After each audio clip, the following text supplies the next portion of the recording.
Eu sei que ninguém tá te contando isso, mas eu já te falei que entre a gente não existe nenhum segredinho, né? Você sabia que o Habite é um documento extremamente importante para tornar o seu imóvel regular?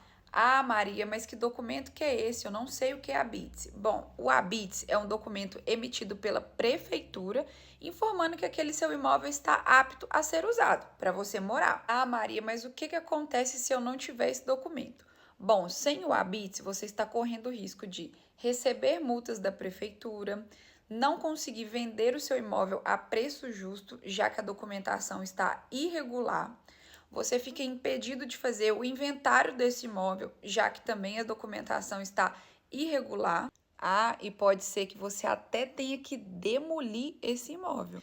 E aí, ficou com medo? Se você precisa emitir esse documento e não sabe por onde começar, me chama aqui no privado que eu vou te ajudar. Mas não esquece que esse segredinho é só nosso.